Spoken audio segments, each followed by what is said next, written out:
Good evening, everybody, and welcome to another fun-filled episode of WrestleZone Unfiltered, episode number 30.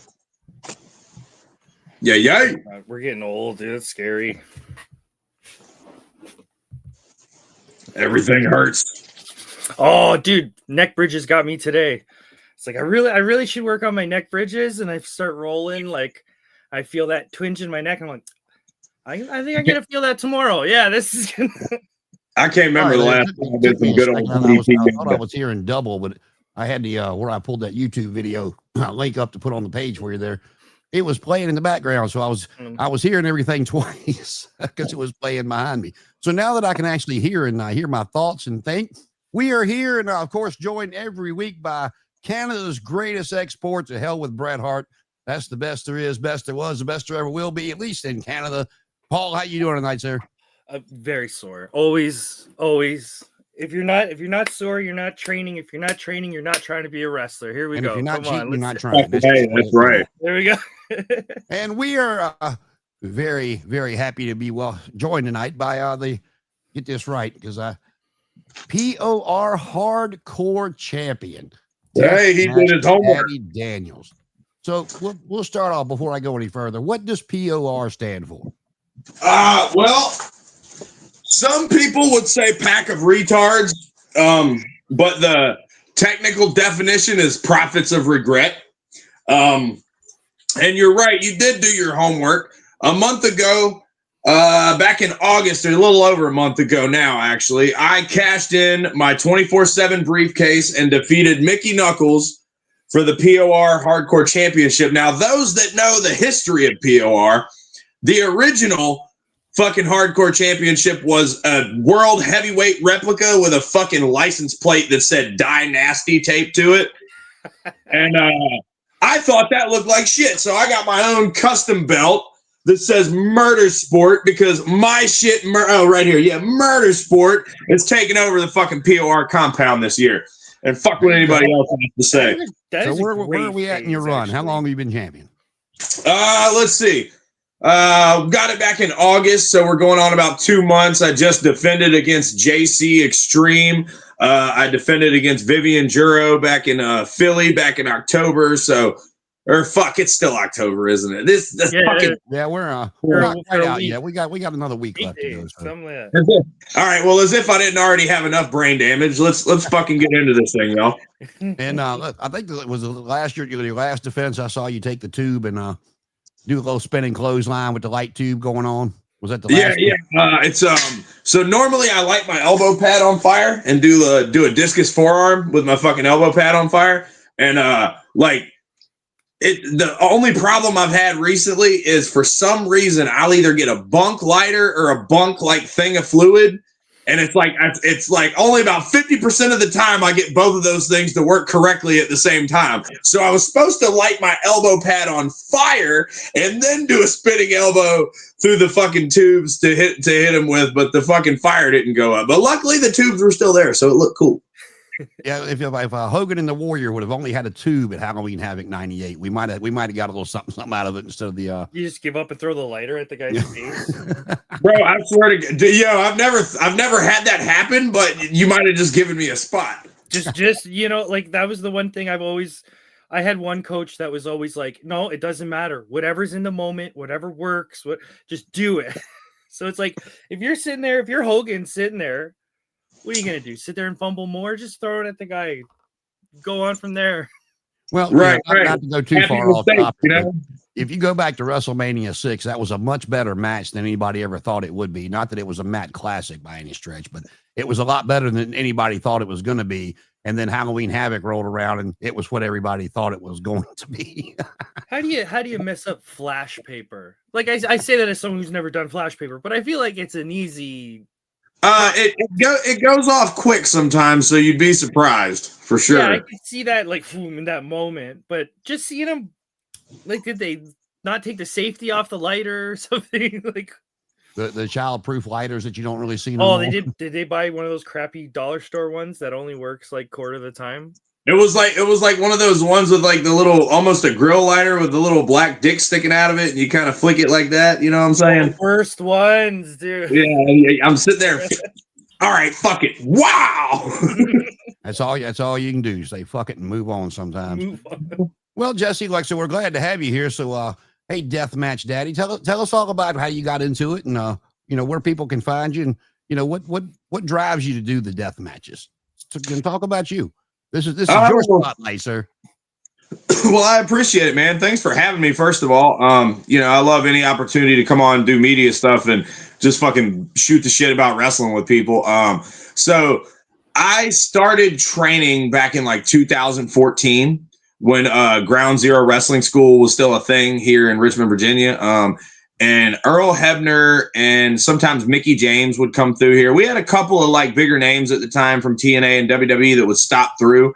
Because like some of the guys that opened the school were their original trainers, like helped them break into business type shit. I'm not saying they're the ones that like got them their NXT contract or nothing, but they're, people that were implemental in the uprise of like Mickey James. Now, was that the same guys that had Kaita Pro? Because I know that's where Mickey trained was Kaita Pro, but they're not around anymore.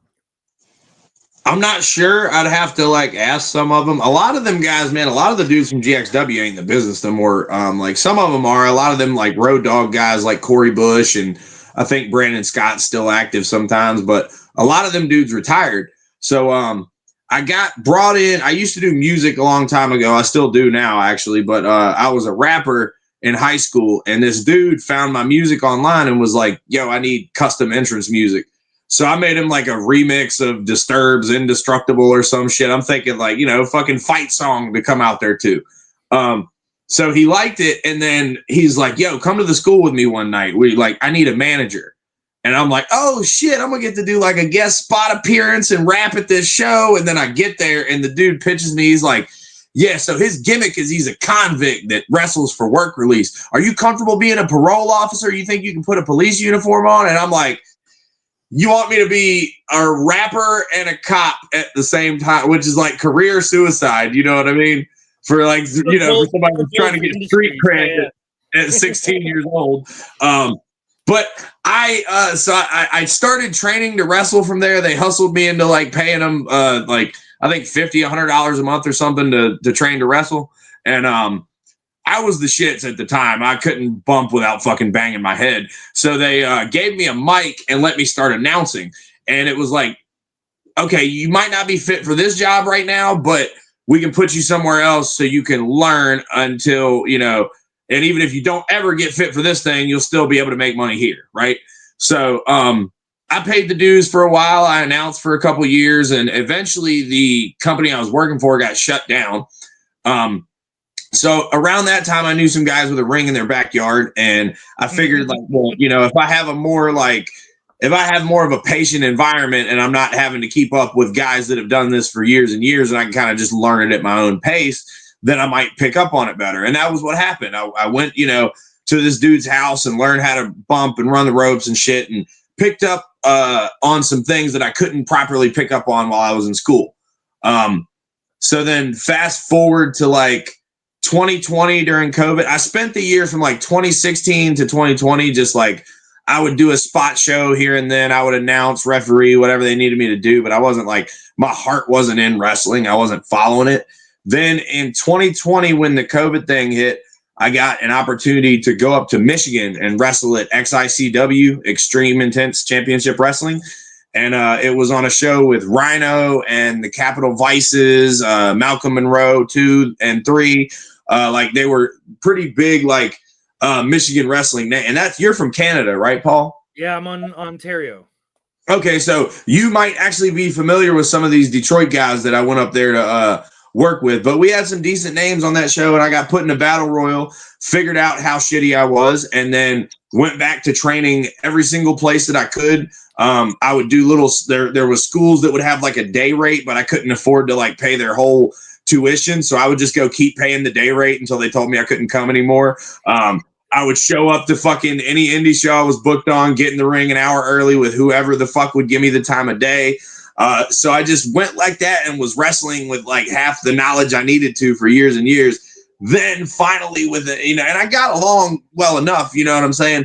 Then I met Jimmy Valiant, and he was like, hey, and cut me this super sweet deal on Boogie's wrestling camp in Charlottesville, Virginia. And as of this year, I am officially graduated from a WWE Hall of Famer class. 6 years as a professional wrestler, being not properly. I mean, I started getting properly trained, but never fucking finished. So I had some of the knowledge I needed, but not all of it. And now, thanks to Jimmy Valiant, I've got more of that knowledge. I'm probably still the shits compared to some people, but I can goddamn draw money, and I guarantee you that. Yeah, he's had that camp for a long time. I've seen it advertised for decades. I mean, when did he start? That? Was it the 80s or 90s when he started? And that's rule number one for professional wrestling. If you're not making money, it doesn't matter how good of a technical wrestler you are, or if you're a good shooter, whatever. I'm just describing myself, but basically, I'm those things and I make no money, so it's great. Hey man, like you got to keep going. I tell you, I've told Paul this before. When I was working with Mickey when she started training, and she knew I liked it, and she's like, "You should come with me." And at the time I was already married, had small children. I'm like, trying to work and support everybody, and I'm like, I don't have the time. And it's not that it's not that I'm going, oh, I could have been somebody. It would just been fun, to look back and go, at least I tried, I never did. Yeah. I mean, and I've talked about this before on here. I never wanted to be Flair or Hogan, or I wanted to be Jim Cornette and Paul Heyman. That was who JJ Dillon. That's who I wanted to be. I wanted to be that smart ass that everybody wanted to beat up and call it a day. Because when Mickey started training, you were starting to come into the smaller guys. And I'm not little by any stretch of the imagination, but I wasn't Hulk Hogan, I wasn't Sid Vicious, those type people. And I was like, man, that's all I could do. Right. But like I said, I wished I'd have broke down and went with her, but I didn't. Hey, Sarah. Hey man. And I mean, there's opportunities I look back at of people I know that have gotten booked on AEW Dark and shit, and they knew some of the same people I knew. I just didn't try to put myself in that position because I knew they had fucking 5 years in the gym over top of me. I'm just now getting to where I'm at a point where I'm since February, I lost 45 pounds. I'm drinking all fucking diet soda now. I don't, and at first it sucked. And I was like, man, I hate this. This blows. But actually, when you get used to it, and I drink soda for the caffeine, I don't really drink it for the taste. But when you get used to it, it's really not that bad. I started doing the chicken and rice thing and stuff like that. But wrestling, unfortunately, in a lot of places on a lot of bigger levels is a body business, and you can be a deathmatch guy like me and have, an average fucking, I would say that I have easier problem lifting people up than most folks. Hey, can somebody grab her real quick? I got the kid banging at the door. That's from a wrestling match from another day, right? Exactly. But the thing is, one of the reasons to answer your question about why I choose to do deathmatch stuff, not so much that I feel like I'm keyholed, but I feel like the look that I have and the way that I've always carried my character, it kind of falls more into that realm of presentation per se. Because, I'm not saying I can't wrestle on a family show. I could put on an amazing show for kids without ever dropping the first F-bomb. But if you want the best out of me, throw me in a fucking 20 by 20 with a bunch of plunder and somebody that can walk and talk real good, and give me a fucking 12-minute time limit and a fucking tiny little gig on my I'll fucking give you a Shawn Michaels barn burner, brother. And it's you got to know what environments you can thrive in. I can do hip tosses and arm drags and fucking chain wrestle with you. I can do that shit all day. Am I proficient at it? Probably not by most standards, but I can do enough of it in my death match to make you understand that I can wrestle a little bit. And there's a difference in doing that and people that, backyard guys I hate, because I'll wrestle in a backyard. I'll wrestle any fucking where you pay me. But if there's a difference in a guy that knows how to wrestle and somebody that's just going out there swinging fucking weapons at each other, there has to be a method to your madness, and you have to have some idea what you're doing as far as telling a story. Because you can be the toughest bastard that can take 100 shots to the head all you want, but nobody gives a fuck about that if they don't know who you are and have a reason to believe in you. You know what I mean? No, absolutely. And Paul and I have talked about this before, but I have no issue. A lot of people they shit all over the death match, and that's fine. People like what they like. You don't like it, you like it, whatever. But my big now, if you got like, let's just say, we'll take you for example. You know, you're the champion here, and you've got the deathmatch champion here, and they're going to put you in the ring together to see who's better. That's fine. But then, like some of the stuff that I've talked about with Paul with AEW, they will just go out there and take all these chances and do all this stuff for just to put on a match on Dynamite. 10 million falsies kicking out of an exploding car. Like, yeah, I get it. And it's like, you know, I'll get your opinion on this. I'll get Paul's because we hadn't talked about it. I hadn't talked to Paul since last Thursday. AEW got my damn money Saturday night. And I wanted to see the car crash between Darby Allin and Jon Moxley. I wanted to see it. And there was a lot of good spots in the match. But then there was the fucking finish. I wanted to throw something through my damn TV. Not even the finish, like the last third. As soon as they put that aquarium and everyone goes, like the whole crowd kind of went, huh? I know I did. I didn't know what the fuck. Like when I saw all I saw from that initially was the clip of fucking Stinged Off the White coming back. Fuck, you know, with his ancient old time. Look great, telling Moxley, you shall not pass. And like all I saw was this fucking fish tank, and what I was thinking was like they were doing some Japanese shit, like the piranha tank death matches. Have you ever seen those? No, he might have. Back in the day in FMW, they did two things that were absolutely nuts. They did a scorpion tank match and a piranha tank match. And the gimmick is, as it sounds, you got to seal your opponent in this tank. So I thought they had like fucking a tank of piranhas or some shit. And then I see they're just shoving his head in the water like a fucking school bully putting somebody's head in the toilet. They were going for the waterboard effect. I know what they were trying to do. You know what's funny is I had a similar experience because I watched. There was a match in New Japan not too long ago where it was like a whiskey match, where it was like whiskey on a pole, and whoever got it off the pole could then use it as a weapon. But then they started bringing like buckets of it out, and they're just messing around with the liquid. But the visual was, I've never seen a wrestling mat covered in a liquid before, like that poured. So tournament of death this year. The closest thing I had in my head, I was like, why do they have an aquarium full of whiskey? That doesn't make any sense. Oh, water. Yes, okay. Still doesn't make sense. Sure. So, but, you know, if you go back and watch that whole match, I mean, like I said, they you know, especially Darby, he took a lot more chances and a lot more hard bumps than Moxley did, which I figured. But to do all that, and you know, I'm old school. I love listening to Tully Blanchard talk about his I Quit match with Magnum TA. Because he was like, I didn't lose that match. Like, yeah, you did. No, I didn't. He's like, you quit. He's like, no, I never said I quit. I said, yeah, I never said I quit. I didn't lose that match. And, you know, he's right. If you go back and watch the match and the referee's sticking the mic down in his face and TA's got something plunging into his eye. And yeah. He goes, yes. Never said I quit. And like the whole match, I kept waiting. Like, where's the referee with the microphone? Come on, give me some visuals here. And it was like a regular match to you, and he just tapped out. And I'm like, okay. All right. So I don't know if this is true. I saw this on Reddit, so of course we'll take that as a grain of salt. It is. Now everything on the internet is true, Paul. You can everything is true. This is the thing with internet wrestling. It's like I can't tell what's kayfabe and not kayfabe anymore.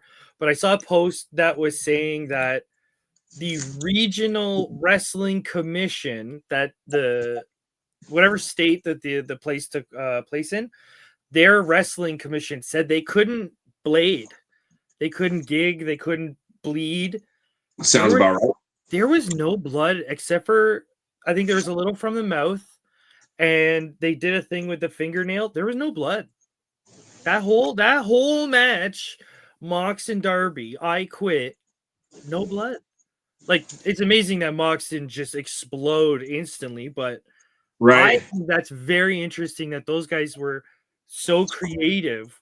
He's usually got a Ric Flair mask after taking one suplex. The Muda scale is sort of famous in a lot of like what the deathmatch stuff around here. People get bloody. They want to see that. They want to see it dripping down. But those guys did things scarier than bleed, right? Yeah. Isn't that so interesting that they did stuff that made people go, ew? Well, bloody nuts everywhere?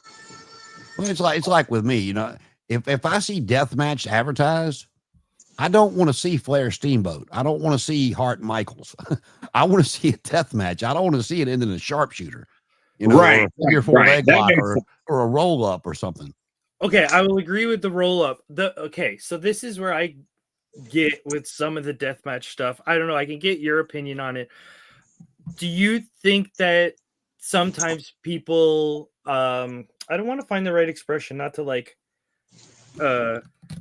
what's it like? Okay, do you ever watch a horror movie and you go, that was a well paced, thought out slasher film? There was only a couple kills. It was great, 90 minutes in and out. But then you'll watch another one where it's like, okay, this was like 3 hours. It had no psychology. It was a slaughter fest. There was just blood and guts everywhere. Like, in your mind, what's an example that you can give us where it's like you sort of draw the line where you go, okay, this is getting a little too much for what I think is deathmatch wrestling? So that is a tough question for me, primarily because I have been hit by a car in somebody else's match. Oh, you weren't even in the match. How did you get my car? I was literally just made a cameo to save somebody and jumped in the way of a moving car. Okay, maybe this might be a better question. Considering your workload, what was the thing that made you go, no, I'm not doing that? Okay, so basically, where is the line is what you're asking for me personally. Yeah, like, so it's all personal, right? So I want to hear like your perspective where you go, all right, I'm done. I got to catch a bus. So if to me it just has to make sense, right? So I'll give you a perfect example. I'm working an angle with my shoot girlfriend right now, Vivian Joro. She just graduated from Boogie's wrestling camp as well. And she really wants to get into the deathmatch thing. Like, you know, she's learning how to wrestle and stuff, but like that's her goal, is she wants to make it within the deathmatch plateau of things, which I have a lot of respect for.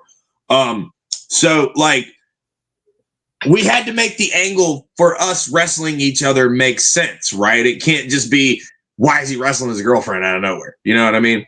So in the concept of making chicken salad out of chicken shit, the finish that she wanted to do, this crazy ass broad. Do y'all know what a gusset plate is? Yep. So she wanted me to jam a gusset plate into her head, right? And do my spinning fire elbow and hit her with it and knock the gusset plate out and knock her out for the finish. Which, that's fucking gnarly, bro. I haven't had dudes pitch me that. That's really gnarly. So I was like, for it, I wanted to do it, but how can we? Because why would a guy want to do that to his girlfriend, right? Without making the crowd go, ew. Right. Like, it's too weird now. Like, so what we did to make this make sense, I had another chick named Eden or whatever that has this. I've got a feud with her because she was managing somebody, and she went to gusset plate me, and I cut it off and gusset plated her. So she needed to get back at me, right? Story wise. So we had her come in and interrupt the match. I fucking, we're fighting the whole time. She's like getting the best of me. And I'm like, I don't want to do this to you. I don't want to do this to you. Then when I finally start turning up the heat, I'm raking her with the barbed wire. And it finally leads up to this gusset plate where I'm like, you want to fucking do a death match? Here you go. Bam, bam, bam. Shove it into her face. I get up, sell to the crowd for a minute. Fucking Eden slips in behind me. I turn around and see her. I'm like, oh, you fucking bitch. I light my fucking elbow up like I'm going to go to knock Eden out. She moves. Bam. I hit my own girlfriend and knock her out. And I'm there like, what the fuck? And she powders out, right? So now that leads to a tag match with me and Vivian versus Eden and the dude she manages, an intergender tag. So like, if you can put a story, deathmatch wrestling especially, is a bit of a stunt show. Mm-hmm. And if you can put a story around your stunts in a way that makes them make sense, like you can want the finish to your match to be a spear through a barbed wire board. If you can tease that spear for 10 fucking minutes where you're Irish whip, reverse, alley-oop, no, sidestep, you know what I'm saying? If you can tease you can have one gimmick in your whole match. If you know how to tease and work that fucking gimmick for the whole time you're there, it doesn't matter how little or how much you do. For me, I like shit to look extreme. I like shit to look intense. And I like to do things that nobody else has done or is doing at the time. But you can't just pitch me to get power bombed through a fucking flaming table unless, one, it makes sense, and two, you've got people on standby to fucking put the fire out. Like, safety is the biggest thing. Like, I won't even do a deathmatch show unless there's med staff on standby and people that know what they're doing, you know? Because I got a daughter to come home to. She comes home, she sees me come home with this fucking cuts all over me, and daddy, you got a boo-boo from wrestling, and like, you know, that's the worst I ever want to hear from her. I don't want my daughter to ever have to get a call that I fucking broke my goddamn neck or something like that because I agreed to something that just didn't make sense or wasn't safe to do. Yeah, we've talked about, you talk about the stunt show. I told him a while back, that's the word that I hate most in the wrestling business is botch. I cannot stand it. Because you guys get, whether you're on TV or whether you're in a backyard, it doesn't matter. You're in the ring, whether it's 10,000 people or 10 people, you get one take. And if you go and watch a movie and then they show the end credits and they're like, take 56, take 85, the guys and girls that do this, they get one. You know, it's not, oh shit, I fell, let me get up and do this spot again. It doesn't work that way.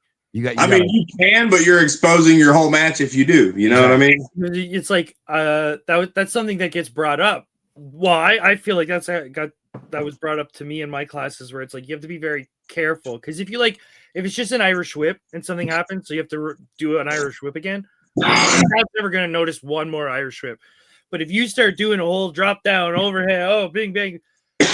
And then now each other and trying to do it again. Oh my god, they're gonna notice that. But if it's just you fucked up a shoulder tackle, that's fine. They're never gonna notice one shoulder, you know, like. And for the people that want to call botches, whatever, you know, when these guys and girls take a bad bump or don't land correctly or are not protected, you get into Bushi who breaks a femur and is now, you know, and you know, I've seen a lot of things that looked worse than what happened to Ibushi a couple of weeks ago, but he's out for almost 2 years now. Just because he fell off that top turnbuckle, you know, him and Josh Alexander had a little 2 years miscue, and you know he broke his femur. Back to normal. That's not him back to wrestling. In theory, it's a year back to normal, and then you know he's got to work it back into where he can get back in the ring. So they're saying he's out for almost 2 years. That's what these guys and girls put their bodies through. And I've been to 40 in 2 years. I had to go through ladder J surgery because I kept dislocating my arm over and over and over, and that shit put me out for probably 6-7 months. That was the most painful surgery I've ever had to come back from, dog. I was fucking out for the next few. And I mean, I've had some solid cuts that have had to get sealed up since then. I'm sure you saw the one on my arm a few weeks ago from the trampoline match. But the fucking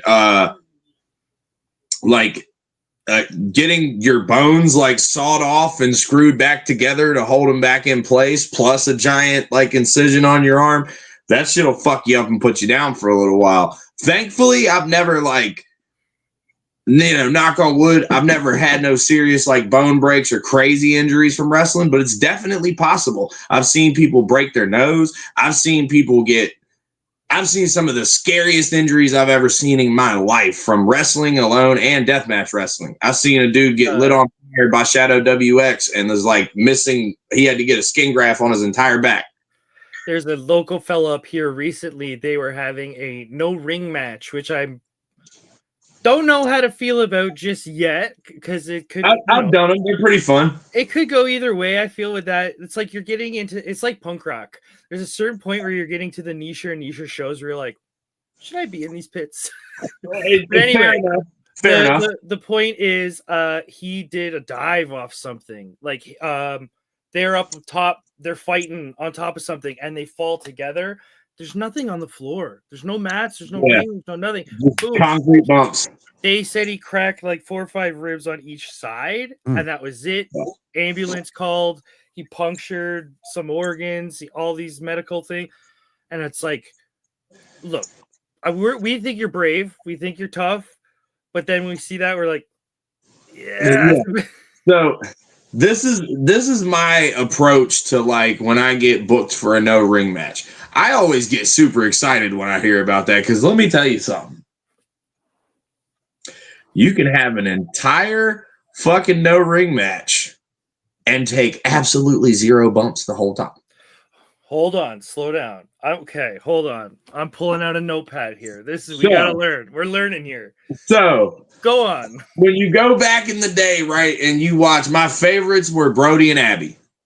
My favorites, because when you watch the matches that they would have, like in Puerto Rico and shit like that, they wouldn't even use the fucking ring from like the first bit. As soon as they got outside, they're fighting over the guardrail into the popcorn stand. And what are they doing the whole time? Just walking and punching and grabbing headlocks. And then they hear the Japanese announcer over the arena saying, "Get out of the way, everyone, get out of the way." Right. And smacking each other with whatever's not tied to the fucking ground. Literally all they're doing is striking and selling until they get to a designated point where they got their stunt, aka spot set up, that they, you know, take a fucking fall through a table or take a big thing of light tubes to the head or a guitar to the head or whatever, and bam, that's your fucking finish. 1, 2, 3. Because when you're doing these no ring shows in like a bar, you can drag it, you can bounce his head off the bar, drag his fucking head across the bar, you can fucking smack his head off the fucking seat of a chair, like, and they give you weapons, and you know what I'm saying, usually the no ring shows or deathmatch shows, but the problem is you don't do wrestling at those. You can work your crowd and, you know, do holds and wrestling things, but you don't wrestle. You don't take bumps on fucking concrete if you want to have an elongated career. And one of the best people that taught me that was Mickey Knuckles.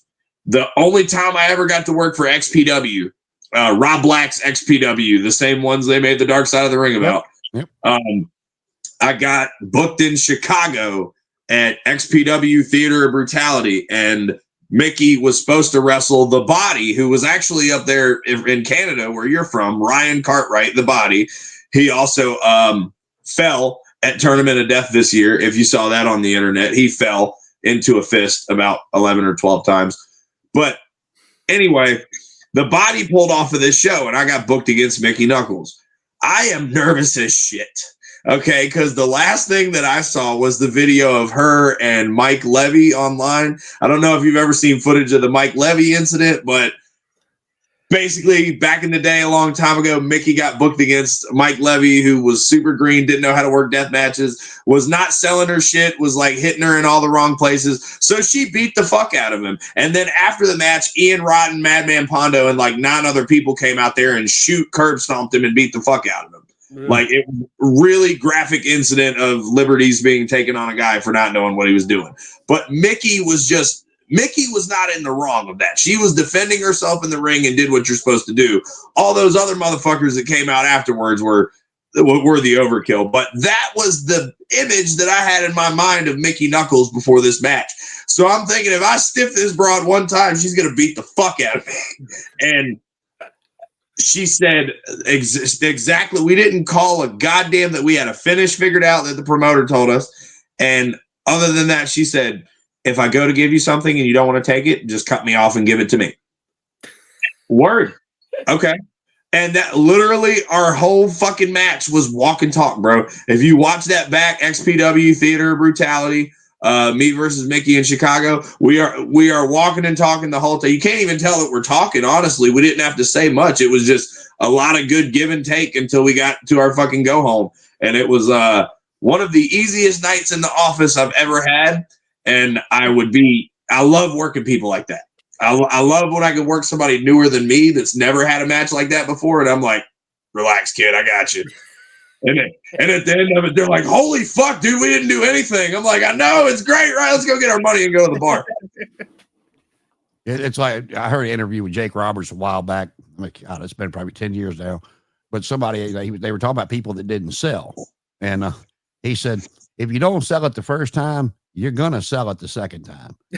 And the guy was like, the guy interviewing was like, well, what, you just talked to him? He said, oh, no, trust me. And it took the guy like 3 times of Jake saying it to, oh, okay, I understand now. What did Hunter say on Tough Enough that like you don't have to work too hard to sell this? He's like, you sell like that for me again, I'll tag you for real. Well, I know I saw you a couple of years ago in DC, working like the ring crew for AEW. Have you done that on, a lot of different times for different companies, or? So I actually, for a while in my shoot job, which I still do, I'm a stagehand. Which means when like a show comes to town, they'll send out a mass text for people that they need to unload the shit and set it up. So I happened to get the call for AEW a couple times. And one of the people that took a liking to me that I'm still very fond of, I wish I still had his number, I might in my phone somewhere, was Ringmaster Bob Rosen.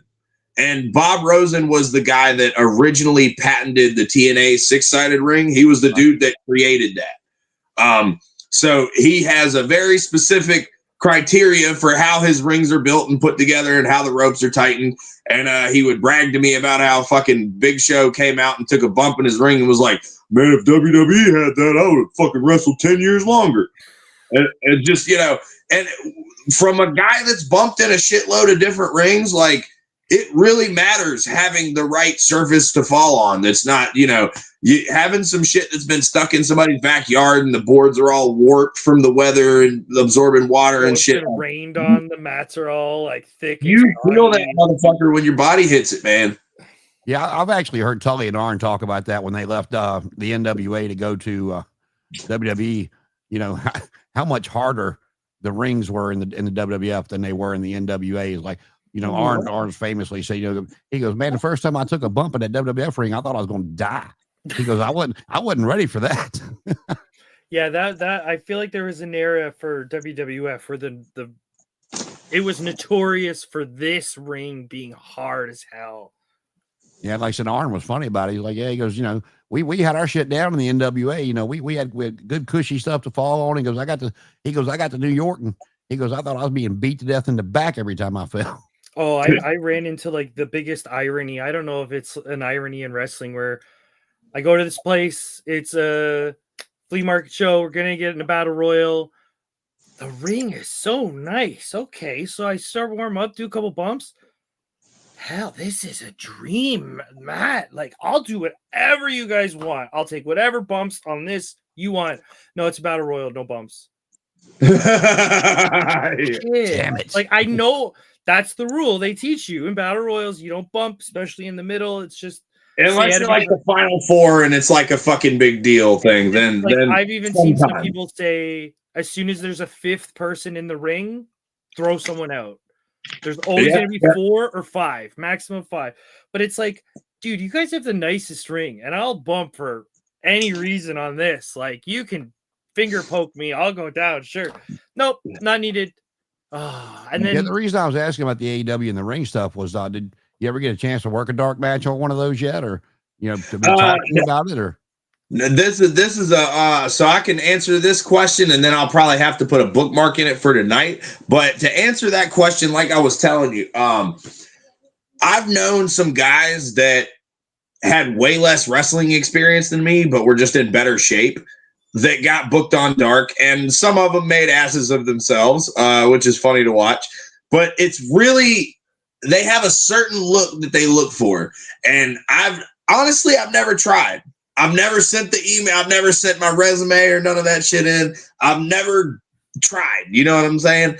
Would I, if they came to town again and I knew about it? I might. At this point, I feel like I have the credentials to do it, but it was never something I tried for because I always figured with everything about me that's online, with all, seeing me in backyards, jumping on barbed wire trampolines and shit, I figure they wouldn't touch that with a 10-foot pole anyway. But maybe I don't know, man, with the stuff they get Darby to do, but you might be right up their alley with Darby.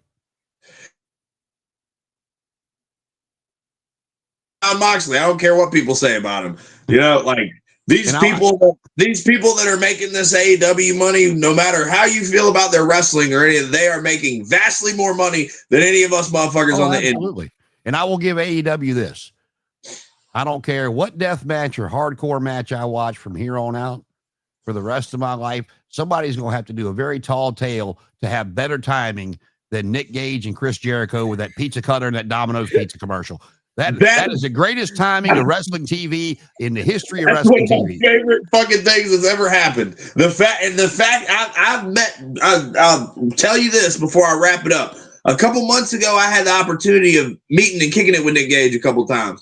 He's been in some, a lot of troubles this year, Like, he's trying to get clean as of now. He was just recently announced that he's going through rehab and trying to fucking, stay there indefinitely till he's good. But I had the opportunity to talk to Gage, and he gave me some pointers about my match earlier this year that I feel like really helped me level up. And then the next weekend I seen him at Tournament of Death. So yeah, man, like, I appreciate you guys having me on here. Like, all right, before we go, when's the next time that they can catch you defending your title? Okay, so I won't be defending my title because it's a non-title match, but this weekend at USC, I'm going to be wrestling Vivian Juro one more time. She wants her fucking get back with me because I whooped her ass in Philly, and now I got to pick that we ate Wawa on the way home. So now she wants to eat sheets on the way home, so she's going to try to kick my ass. But I don't think that's going to happen because it's Turkey Bowl season, and Daddy wants a fucking who wears the crown of the house match coming up this weekend? Yep, that's what we got. We got a Wawa versus Sheets match coming up this weekend, and I got a real good feeling we're gonna be eating Wawa gobblers. Well, sir, we appreciate you coming on, and reach out to us. You got some matches you want us to post on the page or whatever. We'll be more than happy to do that.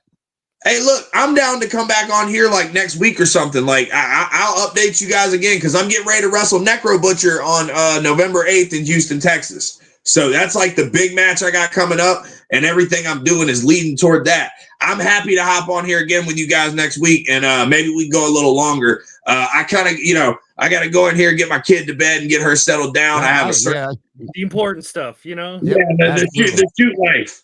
The stuff that makes it all worthwhile. Mm-hmm. Absolutely, man. That's what I do this for. But thank you guys, man. Shout out for having me on here. I appreciate fucking all Elite Zone for having me out. Jason, I fuck with you. Paul, it was awesome meeting you. Like, I like the way that you have some know-how into the bit. Like, you're a worker, so I can talk to you about worker shit and you get it. Jason, you get it too. You've been around this long enough that it's not like foreign shit to you, but it's good to be on podcasts with motherfuckers that are educated about wrestling and not just, come be on my podcast and they don't know dick about wrestling. Well, wait till I start asking you for advice. And we know just enough to be dangerous. That's about where our skill level's at. So yeah, man. Well, I appreciate you guys, man. Thanks for having me on. And shout out the motherfucking king, Nick Gage. I hope you get better, dog. Keep staying on the path that you're on. Shout out X Brands. Shout out Loco Wrestling. Shout out P.O.R Wrestling. Shout out USC. I think I'm done. I don't know. All right, go put the baby to bed. We'll send you the link next week, brother. Bet. All right. Love you guys, man. Thanks for having me. Absolutely. Jesse Daniels, everybody. Thank you, sir. Well, there you go, Paul. What a strange guy.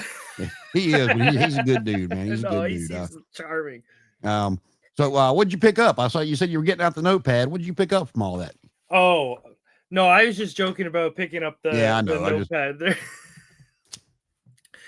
No, hopefully I can get into it more because it's like, that's the thing talking about wrestling. It's easy to talk in broad terms, but sometimes it's like, okay, hold on. More specifically, let's, you know what I mean? No, I get it, but let's see what do you have coming up? I know you sent me something. I hadn't posted it yet. So what do you have coming up? November 1st. The company that I said a while ago went out, talked to them, do a trial, blah blah blah. They said, "Oh, you have a match." I said, "That's fantastic. I'm dying for a match. It's so exciting. Who am I going to fight?" The guy that I'm getting to fight is named Sasha, and he's the size of a refrigerator. So I don't know what I'm going to do about that, but I'm just training my ass off right now because if there's anything I can do about that is outwork him, and that's my goal. I don't have a specific goal. I'm just going to run him up, and hopefully my cardio doesn't run out. Muhammad Ali rope-a-dope. I can wrestle. I'm going to just do what I can, bring the fight to him. Like all the moves that they teach you in school, how do you do them on a guy that's 300 pounds? You can't really do a vertical suplex on a big fella. So I think I'm just going to take the fight to him. And hope work for the that best. body, man. Work the body. You know, what do they say? Kill the body and the head will fall. Yep. I mean, we're all the same size when they're on the ground. You know what I mean? Yeah, that's it. So I can only hope for the best, but look, wrestling's put lots of obstacles in my way already, and I'm just viewing this as one more. And unfortunately, this person is going to pay the price for being in my way. So I feel bad for the beating that's going to commence November 1st in Bolton, Ontario. I think you'll be just fine. Have you done that yet? Like he was talking about, reach out, send some emails when maybe AEW or WWE was in Canada close to you to do that. I haven't done it, simply going on the reason that I don't really have a resume yet. You know what I mean? It's still, think of me as a wrestling teenager. I can't just put my hobbies on. I gotta wait a little bit, at least have some videos online so I can at least, you know what I mean? I can, yeah. That's the part that I have no clue about because I've never had to do it. So we'll go ahead and do the part that makes me feel old every week, and then we'll get out of here. All right, that sounds good. Today in pro wrestling history, see, right, we're the first right off the bat. Am I that old? 43 years ago this month, Michael P.S. Hayes made his world-class championship wrestling debut. And I remember watching that. Let's see. 17 years ago today on TNA, honestly, what I thought was the best faction they ever had, the Main Event Mafia, which consisted of Kurt Angle, Sting, Kevin Nash, Scott Steiner, and Booker T. Didn't they force Christian to be in there for like a week or something? I know they expanded down the road, but I'm not. That was that first run was. They were supposed to be heels, and Sting was like, "I'm not a heel," and like, Sting did not want to be a heel, which I think is so silly. Yeah, and I love Sting. I do. I'll say this for that match with Darby and Moxley, when I expected Sting to come out because when he retired, it was, he kept I'll be watching Darby. I'll be there if he needs me, but I'm not wrestling. So I expected Sting to show up because of the Death Riders. I at least figured he would do the Kevin Nash and Scott Hall and dye his hair before he came out there because I've seen him with the shows and the Comic-Con. Nope, he could come out looking like Father Time with my face paint. Apparently, he pitched this to Tony. He said he wanted to leave AEW as old man Sting. I love that idea. Well, what I was going to say was, Marina Shafir, despite how bad Connor hates her, that's a good sized girl. And, at 67, 68, whatever Sting is, he picked her big ass up and threw her over his shoulder and walked her up the ramp. I said, go ahead, Grandpa. Let's see. 36 years ago this month, the AWA launched its ill-fated tag team challenge series. I remember that. That was horrible. Which is funny because everybody loves a tag team. Like they're doing Super Junior Tag League in Japan now. Everybody loves a tournament. But I can't remember the format of their tournament. This was legends or, older veterans picking teams.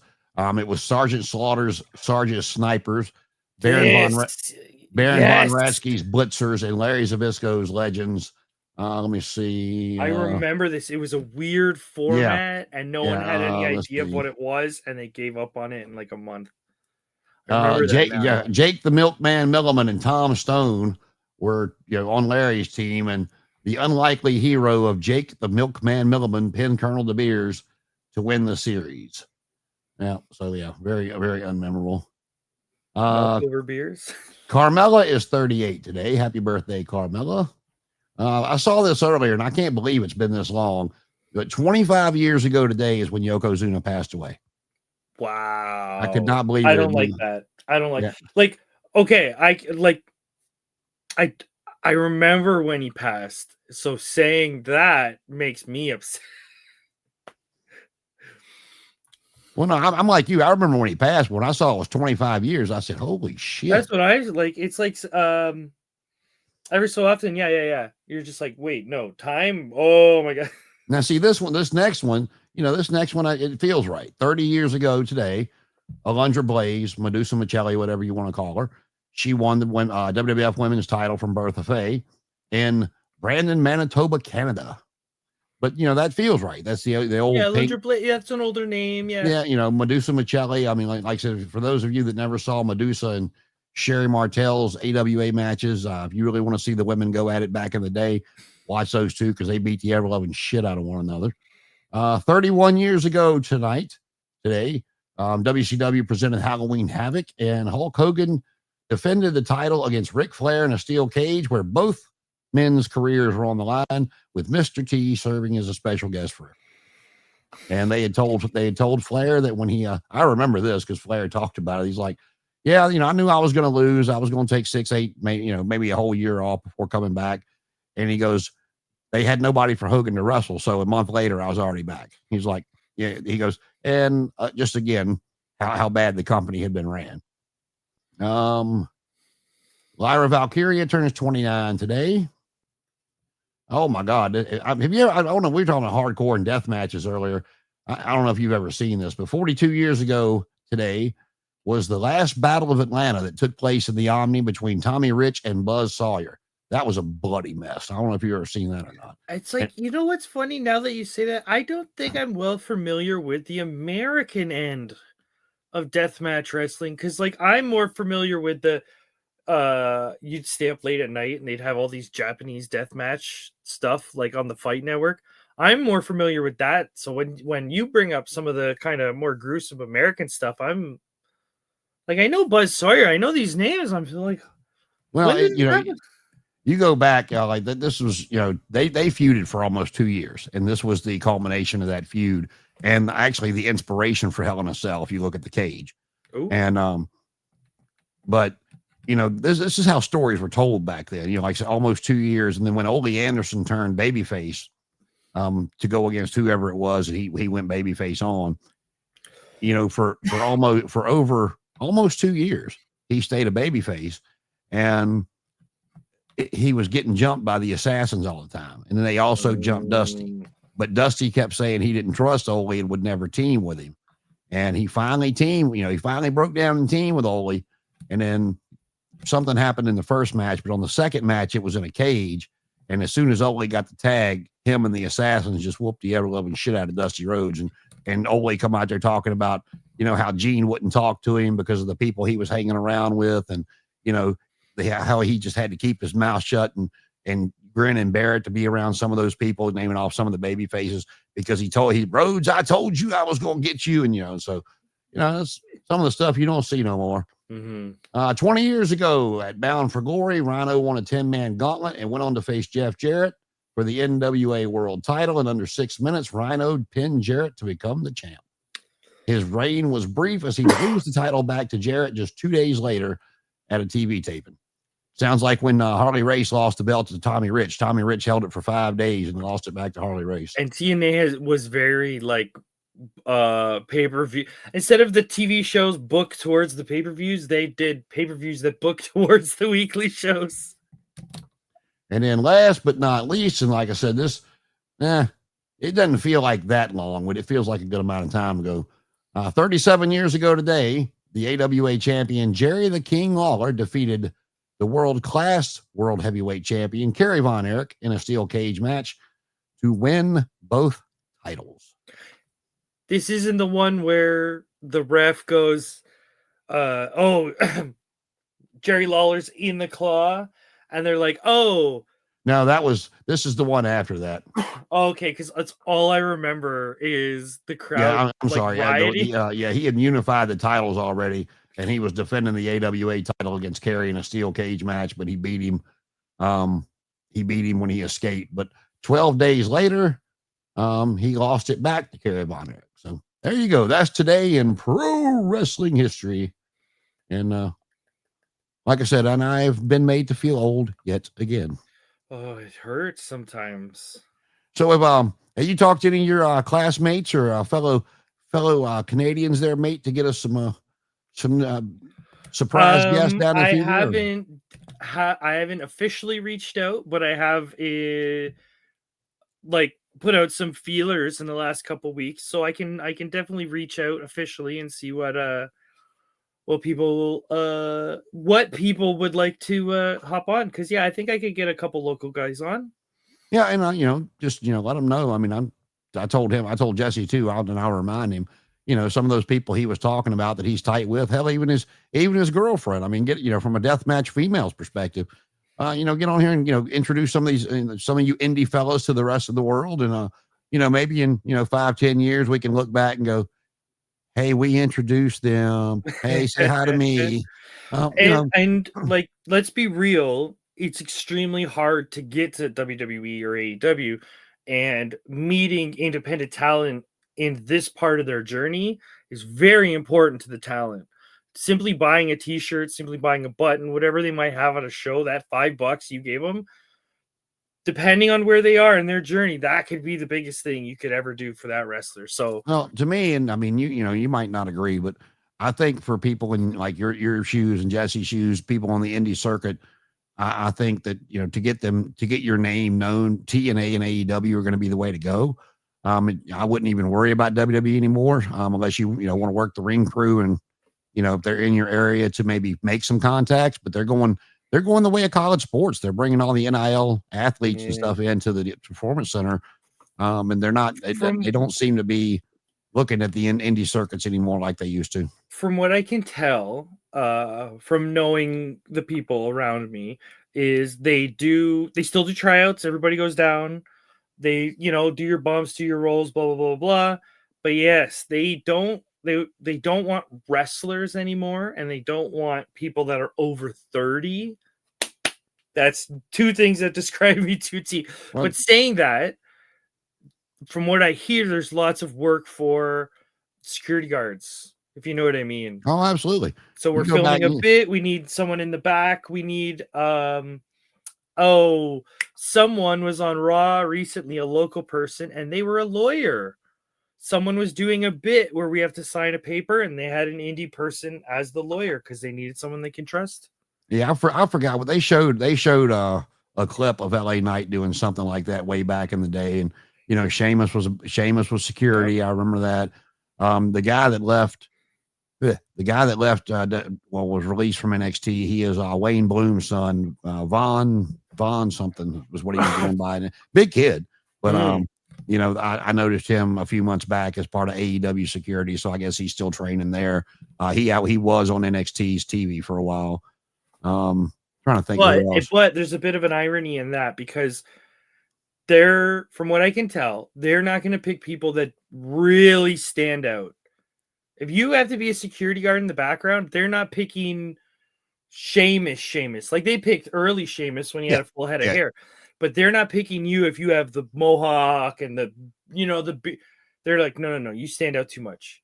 For anybody that remembers the Samoa Joe MJF feud, that was brought up several times about when Joe was in WWE and Max was playing one of the security guards, and Joe kind of messed with him a little bit walking by. It was, you can find the clip on YouTube of Joe messing with Max as he walked by, and they made a big deal out of that. We could go on for a while because I want to say Punk was in one of the WrestleMania entrances. He was like the guy, an old timey gangster with a Tommy gun. You know how they for Cena's entrance, or for like a set piece or something. You know how they'll like get a bunch of people to come out just to build the theme of WrestleMania, something like that. Well, it's like DDP before he ever even got to EWA as a manager.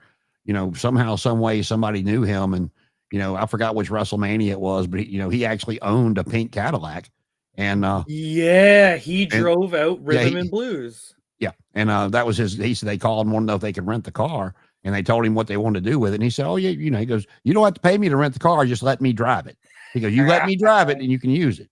And that's one of his stories he tells. It's pretty cool to listen to him tell it. He goes, "They paid me anyway, but I told them they didn't have to. Just let me drive it out there for WrestleMania." It is immensely interesting. We all hear the expression like a journey of 1,000 steps, but it is interesting in wrestling when you start learning where the literal steps are. Like we know it as a metaphor, but hearing like, okay, no, you're going to go on as a security guard. You're going to go in, you're going to break up a fight, and Samoa Joe's going to powerbomb you. Or Cody Rhodes is going to hit his move and you're going to fly out of the ring. That's step 412. Step 500 is this and that. So no one tells you this, but it's there to learn it, which is so weird. Yeah, a guy I met down at Myrtle when I was down there DJing at the Dollhouse. He was one of the security guards, and somebody told me he wrestled. I'm like, Joey, you wrestle? He's like, you want to call it that? Yeah, I try. I said, well, what are you doing? He's like, I'll show you my claim to fame. I'm like, oh dear God, what is that?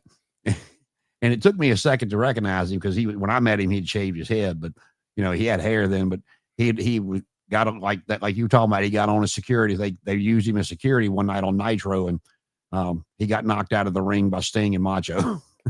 So it's like, and it's funny where it's just like we need a guy that we can trust to bump. We don't want any of our guys to do it. They'll never recognize you. Step 412. well, and, tell this quick story and we'll get out of here. From Glow way back in the day, we've talked about Glow a little bit, but Tina Ferrari was their Hulk Hogan. That she was their All-American, wore the red, white, and blue, yada, yada, yada, very well built. And then Glow closed down. And then the Godfather started doing, his gimmick. He was doing the hose. And I forgot what city they were in, but Bruce Pritchard told the story about how Ivory got her start in WWE. He said he called whatever city he knew. And he's like, hey, I need a hoe that can bump. Do you have anybody, that you, off the top of your head that's in that area that you can do it? He's like, well, Tina Ferrari lives here. He's like, who the hell's Tina Ferrari? He goes, you didn't watch Glow? He said, no. He goes, she bumps very well and she knows how to wrestle. He goes, she was their world champion. And he's like, oh, all right. And, they sent her and everybody liked her in the back. And, and she did real well with the little spot they gave her. And they said, all right, well, you were there that week. So we're going to bring you back and do something similar in like a month and a half.